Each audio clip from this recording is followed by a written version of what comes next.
The transport shuttle touched down on the landing pad of the Galactic Academy with a soft hum.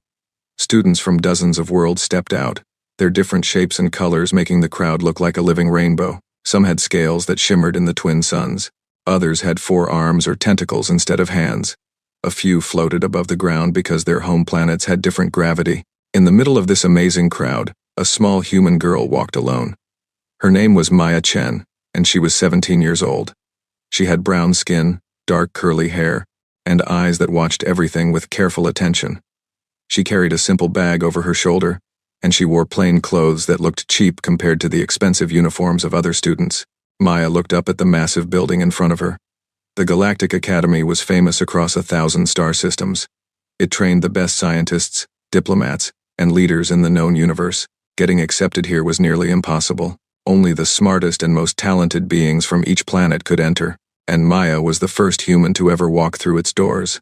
She could feel the stares on her back. She heard the whispers in languages her translator chip struggled to understand. The other students looked at her with confusion, curiosity, and something else, something that felt like pity. A tall being with blue skin and silver eyes walked past her. He had the mark of the Valorian Empire on his chest, one of the oldest and most powerful civilizations in the galaxy. He looked down at Maya and made a sound that her translator turned into laughter. "Look," he said to his friends, "the humans finally sent someone. How cute. I wonder how long she will last." His friends laughed with him. One of them, a female with green scales and 4 arms, shook her head slowly. "I heard humans only discovered space travel 200 years ago," she said. "Their planet is still recovering from wars they fought among themselves. They almost destroyed their own world before they even left it. Primitive," the Valorian agreed. "I give her 1 week before she runs home crying." Maya heard every word. Her face stayed calm, but her hands tightened on her bag straps. She had heard worse things before. On Earth, people had told her she was too poor to dream big. They said a girl from the slums of New Mumbai could never amount to anything. They were wrong then, and these aliens were wrong now. She walked into the main hall of the academy. The ceiling rose so high that clouds actually formed near the top. Holographic displays showed information in 100 different languages. Students rushed past her, all of them seeming to know exactly where they were going. Maya did not know where to go. She stood still, looking at her data pad, trying to find her room assignment. The map was confusing, designed for beings who could fly or teleport or see in wavelengths her human eyes could not detect. "You look lost," a voice said behind her. Maya turned to see a small creature with orange fur and large round eyes. It was about the size of a cat, but it walked on 2 legs and wore a tiny uniform. "I am Pip," the creature said, smiling in a friendly way. "I am a Furox from the moon of Zell. You must be the human." Maya, "Yes, yes," Maya said, surprised that someone was being nice to her. "How did you know?" "Everyone knows about you," Pip said, hopping along beside her as she walked. "You are the first of your kind to come here. It is a big deal. Some are excited, some are not." "I noticed," Maya said dryly. Pip made a clicking sound that might have been a laugh. "Do not worry about them. The Valorians think they are better than everyone. They have been in space for 50,000 years, so they believe this makes them superior. But old does not always mean wise." Maya smiled a little. "Thank you for being kind, Pip." "Kindness costs nothing," Pip said. "Besides, my people were also looked down upon once. The Furox were considered too small and too weak to matter, but we proved them wrong. I think you will too." They walked together through long hallways filled with strange technology. Maya saw machines that could create food from nothing. She passed windows that looked out into different dimensions. She found her room at the end of a quiet corridor. It was small and simple, but it was hers. Maya put her bag on the bed and looked around. The walls were bare white. The furniture was basic. Other students probably had rooms 10 times this size, filled with advanced technology from their home worlds. But Maya was used to having little. She had grown up in a tiny apartment with 6 family members. She had studied under streetlights when the power went out. She had walked 5 miles to school every day because there was no money for transport. This room was a palace compared to where she came from. The next morning, Maya woke early and found her way to the main lecture hall. Today was the first day of classes, and the first subject was universal history. The room was enormous, filled with hundreds of students from across the galaxy. Maya found a seat near the back. She did not want to draw attention to herself. She took out her data pad and prepared to take notes. The Valorian student from yesterday sat a few rows ahead. His name was Kale, and he was the son of a powerful general. He looked back at Maya and smirked. He whispered something to the girl next to him, and they both laughed. Maya ignored them. She had learned long ago that reacting to bullies only made things worse. The best revenge was success. The teacher walked in, and the room fell silent. Every student straightened in their seat. Even Kale lost his arrogant smile and sat at attention. The teacher was old. Very old. She was a being called Professor Zhara, from a race that had existed since the birth of the galaxy. Her body was made of shifting light, constantly changing colors. Her voice seemed to come from everywhere at once. "Welcome, students," Professor Zhara said. "You are here because you are considered the best of your worlds. You have passed tests that millions failed. You represent the future of your civilizations." She paused and looked around the room. Her gaze stopped on Maya for a moment, and something flickered in her light, something that might have been interest. "Today we begin with history," the professor continued. "Not the history of any single world, but the history of life itself. We will learn how different species rose and fell. We will understand what makes civilizations great, and what destroys them." Kale raised his hand. "Professor, will we be learning about primitive species as well?" I ask because I notice we have a human among us. Some students laughed. Maya felt her cheeks grow warm, but she kept her face blank. Professor Zhara did not laugh. She turned to look at Kale with an expression that made him shrink in his seat. "Tell me, young Valorian," she said, "what do you know about humans?" Kale smiled, thinking this was his chance to show off. "They are a young species. They discovered fire only a few 100,000 years ago. They invented space travel only 2 centuries ago. They are aggressive and violent. They almost destroyed their own planet multiple times. They are considered one of the most primitive species to ever achieve interstellar travel." "Is that all?" Professor Zhara asked. "They are also physically weak," Kale added. "They cannot breathe underwater. They cannot survive in extreme temperatures. They have no natural weapons like claws or venom. They are fragile." "Fascinating," Professor Zhara said. "And you believe this makes them inferior?" "The facts speak for themselves," Kale said proudly. Professor Zhara made a sound that filled the entire room. It took Maya a moment to realize it was laughter. Deep, ancient laughter that made the walls vibrate. "Let me tell you something, young Valorian," the professor said. "I have watched civilizations rise and fall for 10 billion years. I have seen empires that stretched across galaxies crumble to dust. I have witnessed species that were considered gods fade into nothing." She moved to the center of the room, her light growing brighter. "And in all that time, I have never seen anything quite like humans." The room went completely silent. Every student leaned forward, confused by what the ancient teacher was saying. "You say they are young," Professor Zhara continued. "This is true. Compared to the Valorians, compared to many species here, humans are babies. They have existed for only a breath of cosmic time." She created a hologram in the air. It showed Earth floating in space, blue and green and beautiful. But consider what they have done in that breath of time. In just 200 years since leaving their planet, they have established colonies on 30 worlds. They have developed technology that took other species thousands of years to create. They learn faster than any species I have ever documented. Kale shifted uncomfortably in his seat. "That just means they are reckless. They grow too fast without wisdom." "Perhaps," Professor Zhara said. "Or perhaps they have a different kind of wisdom." "Let me ask you something, Kale. How long did it take the Valorian Empire to develop faster than light travel after first achieving powered flight?" Kale thought for a moment. "About 8,000 years. And the Zorith Collective?" A student with a crystalline body answered. 12,000 years. "The Ferox?" Pip spoke up proudly. "Only 3,000 years, Professor. Humans did it in less than 150 years," Professor Zhara said quietly. The room erupted in shocked whispers. Students looked at each other in disbelief. Some looked at Maya with new expressions on their faces. "That is impossible," Kale said. "They must have stolen the technology."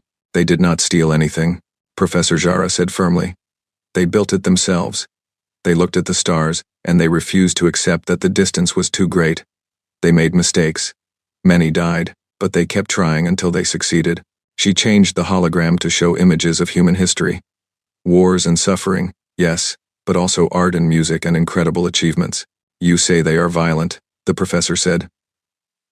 They are. Humans have a capacity for destruction that frightens even the most warlike species. They have weapons that could crack planets in half. They have killed each other in numbers that would horrify most civilizations. Maya looked down at her hands. This part of the lecture was painful to hear. She knew what humans had done to each other throughout history. But, Professor Jara continued, that same capacity for destruction exists alongside an equal capacity for creation. For every war humans have fought, they have also created beauty. They make art that expresses emotions other species cannot even understand.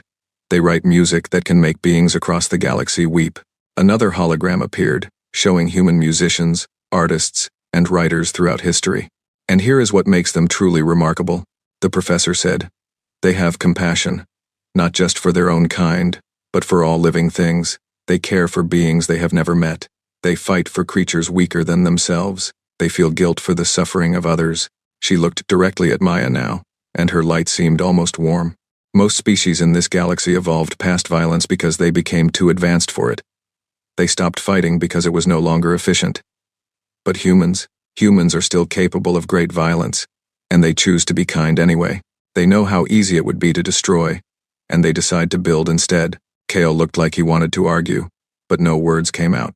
Let me tell you something else about humans, Professor Jara said. Something that most species have forgotten in their long histories. Humans remember.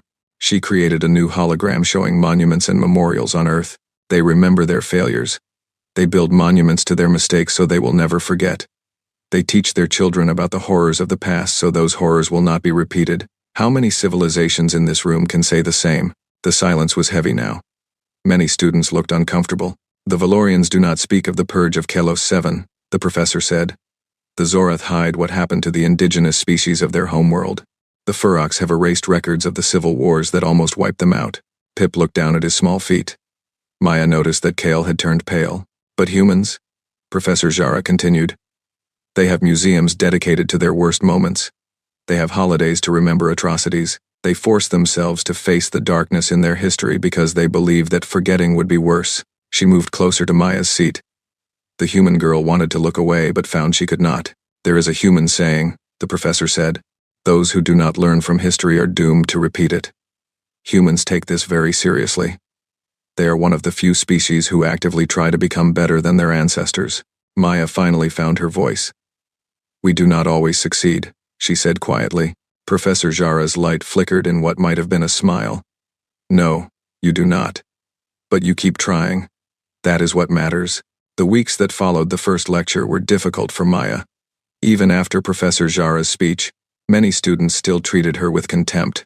KL and his friends made her life miserable whenever they could. They tripped her in hallways. They laughed at her answers in class. They spread rumors that she had bribed her way into the academy, but Maya did not give up. She studied harder than anyone else. She stayed awake long into the night, reading textbooks written for species with multiple brains. She asked questions when she did not understand, even when other students mocked her for it. Pip remained her only real friend. The small Furoks sat with her at meals, helped her navigate the confusing academy, and defended her when others were cruel. Maya was grateful for his kindness. One evening, as Maya was studying in the library, a shadow fell over her datapad. She looked up to see a massive creature standing in front of her. It was a Crothian, one of the largest species in the known galaxy. They stood over 3 meters tall, with thick gray skin and 4 powerful arms. Their faces were flat and expressionless, making them look perpetually angry. The Crothian's name was Gorak. Maya had seen him in several classes, but had never spoken to him. He was always alone, sitting in the back, never talking to anyone. You are the human, Gorak said. His voice was so deep it made the table vibrate. Maya swallowed her fear. Yes, I am Maya. Gorak sat down across from her. The chair groaned under his weight but held together. He placed a data pad on the table. I do not understand this, he said, pointing at a complex equation. The professor explained it 3 times, but it does not make sense to me. Maya looked at the equation. It was from their advanced physics class. She had struggled with it too, but after hours of work, she had finally figured it out. You want me to help you? Maya asked, surprised. You solved it in class today, Gorak said. You were the first one to get the right answer. Even Kael could not do it. Maya remembered that moment. The professor had posed a challenge to the class, and Maya had figured out the solution by approaching it differently than anyone else. Kale had been furious. The trick is to break it into smaller parts, Maya said. She started explaining, drawing diagrams on the table with her finger. Gorak listened carefully, his small eyes focused on her movements. After an hour, his flat face changed slightly. It took Maya a moment to realize he was smiling. I understand now, he said. Thank you, human Maya. You can just call me Maya, she said. Gorak nodded slowly. Maya, I will remember. He stood up to leave but paused. The others say bad things about your people. I do not listen to them. My species was also called primitive once. The Valorians conquered our world and kept us as slaves for 10,000 years. We freed ourselves and proved we were not what they said. He walked away without another word. Maya watched him go, feeling something warm in her chest. She was not completely alone after all. The next big event at the academy was the survival challenge. Every first-year student had to participate. They would be dropped on an uninhabited planet and told to survive for 7 days. They could form teams of up to 5 members, or they could go alone. Kale quickly formed a team with the best students from the powerful empires. They had the most advanced equipment and the most experience. Everyone expected them to win. Maya had no team. No one wanted to be seen with the human. She prepared to face the challenge alone. The night before the drop, Pip came to her room with news. Gorak wants to join you, the small Furok said. He asked me to tell you. Maya was surprised. Why? He says you helped him when no one else would. He wants to return the favor. Maya smiled. Tell him yes. And Pip, will you join us too? Pip's orange fur puffed up with excitement. Really? You want me? Of course. We are friends, are we not? Pip made a happy clicking sound. Yes, we are friends. This will be wonderful. The next morning, the 3 of them stood together at the transport bay. Other students looked at them with amusement. A human, a Furox, and a Crothian. They were the strangest team in the competition. Kale walked past them with his perfect team. He stopped and laughed. Look at this collection of rejects, he said. The primitive, the tiny, and the brute. You will not last 2 days. Maya did not respond. She just met his eyes and held his gaze until he looked away. The transport ships took them to the planet. It was a harsh world, covered in dense forests and dangerous creatures. The temperature dropped below freezing at night and rose to dangerous heat during the day. Each team was dropped in a different location.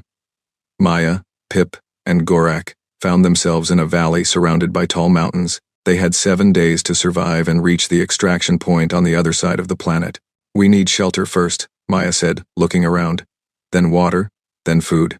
Gorak nodded. I will build shelter. My people are strong builders. Pip's nose twitched as he sniffed the air. I smell water. Underground, I think. There are caves nearby. Good, Maya said. Pip, find us the caves. Gorak, start gathering materials for shelter. I will scout the area and look for threats. They separated to do their tasks. Maya moved through the forest carefully, watching for any signs of danger. The planet had several predatory species, and other teams might also be hostile. The rules did not forbid stealing from other teams or even sabotaging them. As she walked, Maya noticed something strange. There were tracks on the ground. Big tracks, fresh tracks. Something large had passed through here recently. She followed the tracks carefully. They led to a clearing where she found the remains of another team's camp. Their equipment was scattered everywhere. Their emergency beacon was flashing, which meant they had been eliminated from the competition. Maya looked at the destruction and felt her stomach tighten. Whatever had done this was big and dangerous, and it was close. She hurried back to warn the others. That night, they slept in the cave Pip had found. Gorak had built a strong barrier at the entrance using rocks and branches. They took turns keeping watch. During Maya's watch, she heard something moving outside. Heavy footsteps, sniffing sounds. Something was hunting them. She woke the others quietly. Gorak grabbed a large rock as a weapon. Pip's fur stood on end as he prepared to run. Maya looked around for options. The creature appeared at the cave entrance. It was massive, at least 5 meters tall, with black fur and 6 legs. Its mouth was filled with teeth the size of knives. It saw them and roared. We cannot fight that, Pip squeaked. Run? Gorak asked. Maya's mind raced. Running would be useless. The creature was faster than them. Fighting would be suicide. But she noticed something. The creature was not attacking. It was just standing there, roaring. Wait, Maya said. She looked more carefully. The creature's eyes were not focused on them. They were unfocused, wild. It was in pain. It is injured, Maya realized. Look at its leg. One of the creature's 6 legs was twisted at an unnatural angle. A piece of metal was embedded in the wound. Someone had trapped it. So, Gorak said, it is still dangerous. It is afraid, Maya said quietly. It is in pain and afraid, and it is lashing out at anything near it. Pip looked at her like she was crazy. You cannot possibly be thinking what I think you are thinking. Maya picked up her med kit. I am going to help it. Maya, no, Pip cried, but Maya was already walking toward the creature. Her heart pounded so hard she could hear it in her ears. Every instinct screamed at her to run. But she kept walking. The creature saw her approach and roared again. Its teeth were right there, close enough to bite her in half. I know you are hurting, Maya said softly. The creature's roar faded to a growl. It watched her with those wild eyes. Maya knelt down slowly, never breaking eye contact. She reached out and touched the injured leg gently. The creature flinched but did not attack. That is it, Maya whispered. Just let me help. She opened her medkit and found the tools she needed. Carefully, so carefully, she removed the piece of metal from the wound.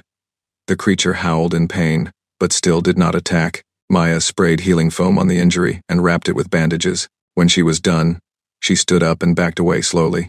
The creature looked at its leg. It looked at Maya. Something changed in its eyes. The wildness faded.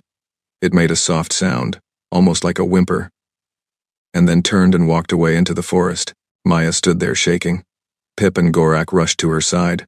That was the most insane thing I have ever seen, Pip said. You could have died, but she did not, Gorak said. There was respect in his deep voice. She saw what others would not see. The creature was not a monster. It was just hurt. Maya took a deep breath.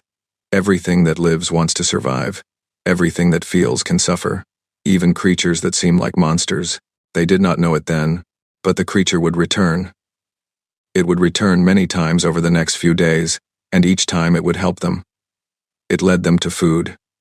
It warned them of other dangers. It even scared away a team of hostile students who tried to ambush them. By the end of the 7 days, Maya's team was not just surviving, they were thriving. The final challenge was to reach the extraction point. But between them and their goal was a vast canyon. Too wide to jump, too deep to climb down. Other teams were stuck at the edge, trying to figure out a way across. Kale's team was there too. Their perfect equipment and advanced technology could not help them here. They looked tired and frustrated. The competition had not been kind to them. There must be a way across, one of Kale's teammates said. Fly? Teleport?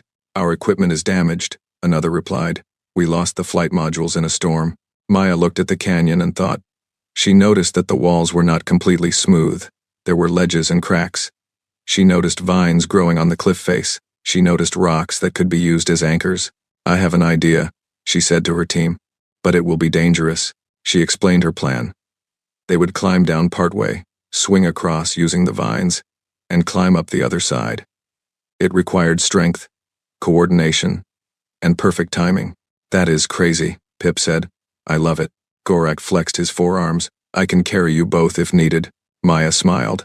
Let us do this. They started their descent. It was terrifying. The wind howled. The rocks crumbled under their feet. But they worked together perfectly. Gorak's strength kept them stable. Pip's small size let him find footholds no one else could see. Maya's planning kept them on the right path. Other teams watched them in amazement. Even Kael stopped what he was doing to stare. When Maya's team reached the other side and climbed up to safety, something unexpected happened. Kael approached them. He looked different. The arrogance was gone from his face. He just looked tired and lost. Human, he said.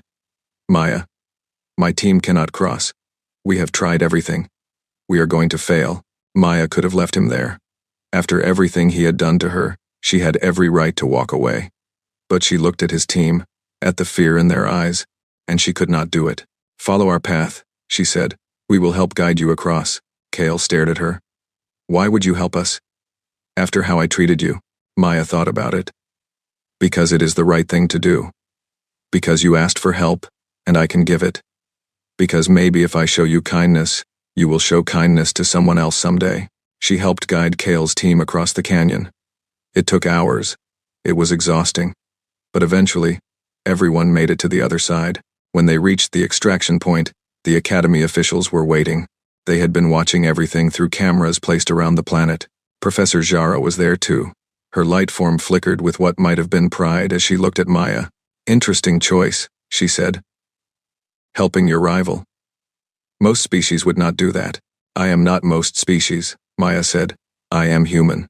The results of the survival challenge were announced the next day. Maya's team had not finished first. They had lost time helping others, but they received something more important than first place. They received the Zara Award for Excellence.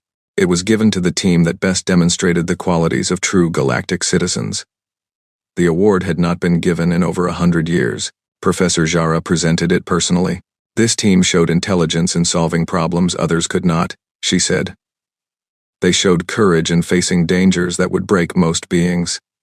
They showed compassion by helping enemies who had been cruel to them." She placed her light-formed hand on Maya's shoulder. "But most importantly, they showed what it truly means to be strong. Not strength of body or technology, but strength of character. They made choices that were hard. They did what was right, not what was easy." The audience was silent. Kael sat in the front row, his head bowed. "This is what the galaxy needs," Professor Zara continued. "Not empires built on conquest, not civilizations that care only for their own kind. We need beings who will build bridges instead of walls, who will heal instead of hurt, who will remember that every living thing has value." She looked out at all the students gathered there. Humans have many flaws. They are young and reckless, and sometimes foolish. But they also have something precious. They have hope. They believe that tomorrow can be better than today. And they are willing to work for that better tomorrow. Maya felt tears forming in her eyes. She had come here expecting nothing but struggle. She had not expected to be honored. She had not expected anyone to understand. "The universe is vast and cold and often cruel," Professor Zara said. "It is easy to become hard in response, easy to care only for yourself and your own kind. But that path leads only to emptiness." Her light grew brighter. "The harder path, the better path, is to stay soft even when the universe is hard. To keep hoping even when hope seems foolish. To keep loving even when love is not returned." She turned back to Maya. "This human girl walked into this academy alone. She was mocked and rejected. She had every reason to become bitter and angry. Instead, she chose kindness. She chose to help others, even those who hurt her." Maya wiped her eyes. Beside her, Pip was crying openly. Even Gorak seemed moved, his flat face showing more emotion than she had ever seen. "That is not weakness," Professor Zara said. "That is the greatest strength in the universe." 3 years passed at the Galactic Academy. Maya grew from a nervous first-year student into something more. She became a leader. She became a symbol. She became someone that other students looked to when they felt lost or afraid. Her friendship with Pip and Gorak only grew stronger. The three of them became famous throughout the academy for their teamwork and their kindness. Other students began seeking them out, asking for help, wanting to learn from them. Even Kael changed. After the survival challenge, he stopped being cruel. He started listening instead of talking. He asked questions instead of making assumptions. Maya did not completely trust him yet, but she saw that he was trying to be better. One day, Professor Zara called Maya to her private chambers. This was unusual. No student had been invited there in living memory. The chamber was filled with light. Not artificial light, but the light of stars. Somehow, the room existed outside normal space, surrounded by the beauty of the cosmos. "Sit, child," Professor Zara said.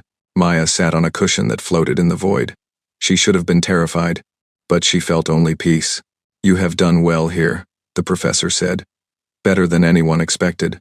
Better than I expected, and I've been watching your species for a very long time." "Thank you, Professor," Maya said. "I did not bring you here to give compliments," Zara said. "I brought you here because something is coming. Something that threatens every living being in this galaxy." Maya felt her peace fade into worry. "What is it?" Professor Zara created a hologram. It showed a section of space that was completely dark. Not dark like space normally was, but dark like nothing existed there. No stars, no planets, no light of any kind. "We call it the void," Zara said.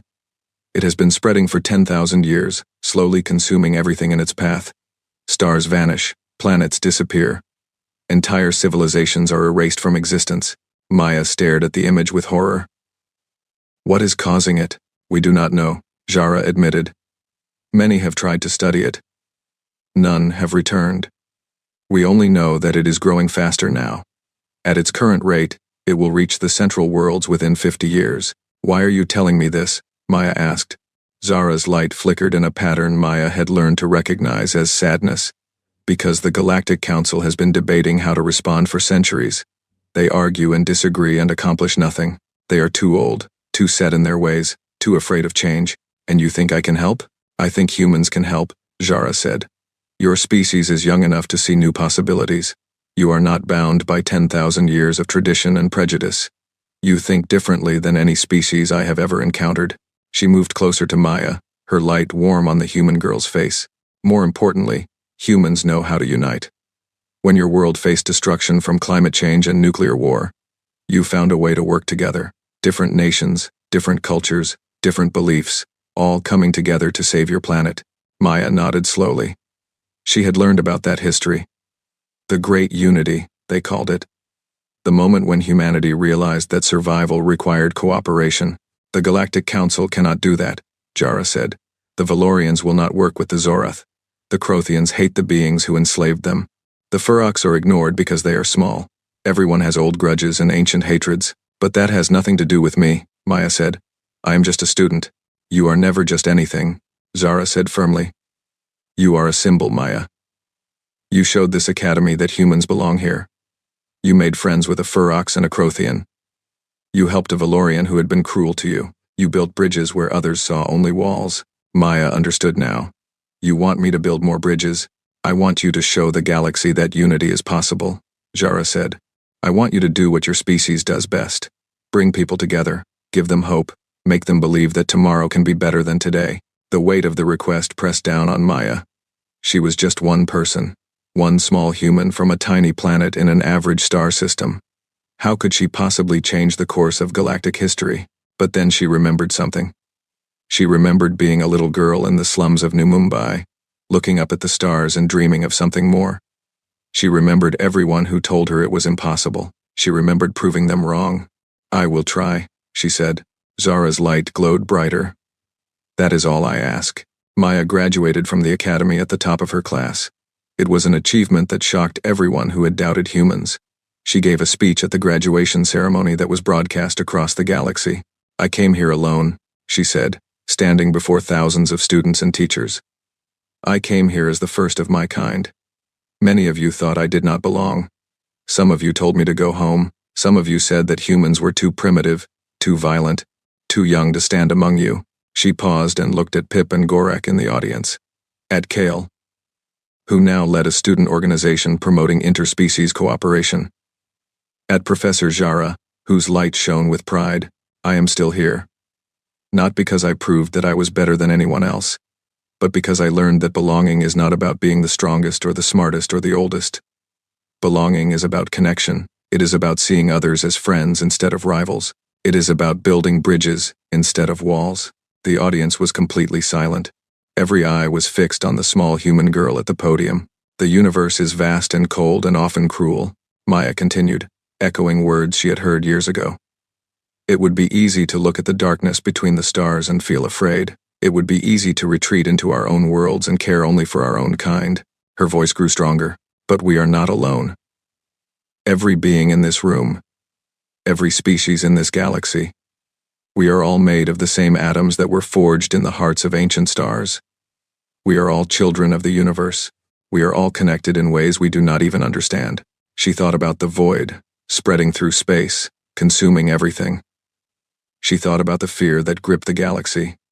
And she thought about hope. Humanity has a saying, when you are going through hell, keep going.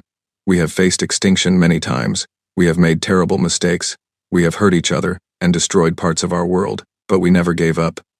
We kept going.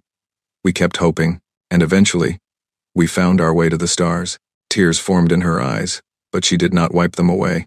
I believe we can do the same now. All of us, together.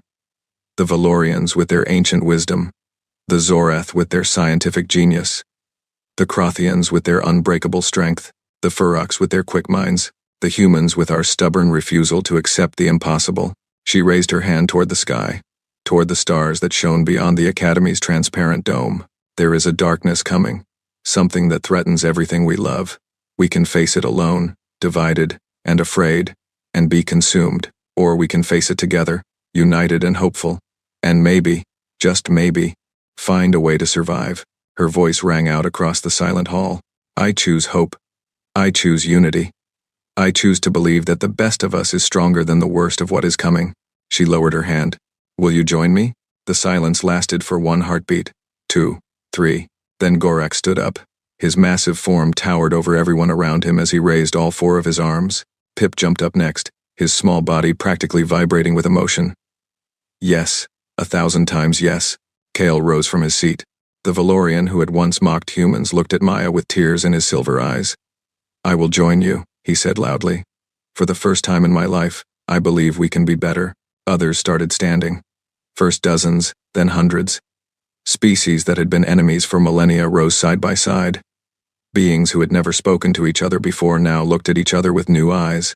Professor Jara watched it all with light that flickered between every color imaginable. In 10 billion years, she had never seen anything quite like this. When every single being in the hall was standing, Maya smiled. Not a triumphant smile, or a proud smile. Just a small, simple smile of genuine happiness. Then let us begin, she said. The years that followed were not easy. Building alliances between species that had distrusted each other for millennia was slow, frustrating work. There were setbacks and failures and moments when it seemed impossible, but Maya never gave up. She traveled to worlds she had never imagined, speaking to leaders who had never listened to a human before. She made friends with beings that looked nothing like her but shared her hope for a better future. Pip became her chief advisor, his quick mind finding solutions to problems that seemed unsolvable. Gorak became the commander of the first truly unified galactic fleet. Crothian strength combined with technology from 100 worlds. Kael used his family's influence to convince the old powers that change was necessary, and slowly, miracle by miracle, the galaxy began to change. The first real victory came when the combined fleet entered the void. Where individual ships had been destroyed instantly, the unified force survived. Their combined shields, built from knowledge shared between species, held against whatever force was consuming the stars. What they found at the heart of the void was not a monster or a weapon. It was a wound, a tear in the fabric of space itself, left over from an ancient war that had been forgotten by all but the oldest beings. Healing it required the combined efforts of every species. The Valorians contributed their understanding of time. The Zorath provided their mastery of energy. The Crothians offered their ability to withstand impossible pressure. The Ferox calculated the precise mathematics needed for success. And the humans? The humans provided something equally important. They provided hope. They provided the belief that it could be done. They provided the stubborn refusal to accept defeat. Maya stood on the bridge of the flagship as the void was finally sealed. She watched as stars that had been dark for millennia suddenly blazed back to life. She saw galaxies that had been lost reappear in the heavens. She was no longer the small girl who had arrived at the Academy alone and afraid. She was something more. She was the bridge between worlds. She was the symbol of what could happen when different beings chose to work together instead of apart. We did it, Pip said, standing beside her with tears streaming down his furry face. We actually did it. No, Maya said, putting her hand on her friend's shoulder. We all did it. Together. Gorak made a sound that his species used to express deep emotion. The universe will remember this day. The day the galaxy united. Maya looked out at the stars, at the billions of worlds that would now survive because beings who had been strangers chose to become friends. They said I did not belong, she said softly. They said humans were too young, too primitive, too violent. They said we had nothing to offer. She smiled, and it was the smile of someone who had proven them wrong, not through force or conquest, but through kindness and hope, and the simple choice to keep trying. I guess they were wrong. Professor Jara appeared beside her, her ancient light form flickering with colors Maya had never seen before. I have lived for 10 billion years, the professor said. I have watched empires rise and fall. I have seen gods born and die. I have witnessed the birth of stars and the death of galaxies. She turned to look at Maya with something very much like love. And in all that time, I have never been more proud than I am at this moment. Not because of what was accomplished today, but because of how it was accomplished. Through hope, through unity, through the choice to see strangers as friends. Maya felt tears rolling down her cheeks. You believed in me when no one else did. No, Jara said. I believed in humanity. You simply showed everyone else what I already knew. What was that? Jara's light wrapped around Maya like a warm embrace. That the youngest species in the galaxy might just be its greatest hope. That a girl from a small planet could change the course of history. That kindness is stronger than cruelty. Hope is stronger than fear. And love is stronger than hate. Maya closed her eyes and let the warmth surround her. And that everyone belongs, she whispered. Everyone has something to offer. Everyone matters. Yes, Jara said. That is the most important lesson of all. The flagship turned toward home. Behind them, the healed stars shone with renewed light. Ahead of them, a galaxy waited. A galaxy that would never be the same. A galaxy that had learned to hope. And at the center of it all was a small human girl who had never stopped believing that tomorrow could be better than today. The universe was vast and cold and often cruel. But it was also full of wonder and beauty and possibility. And for the first time in a very long time, the beings who lived in it looked up at the stars not with fear, but with hope, because Maya Chen, the girl who was told she did not belong, had shown them all something precious. She had shown them that the greatest strength in the universe was not found in weapons or technology or ancient wisdom. It was found in the simple, stubborn, beautiful choice to be kind, and that was something anyone could do.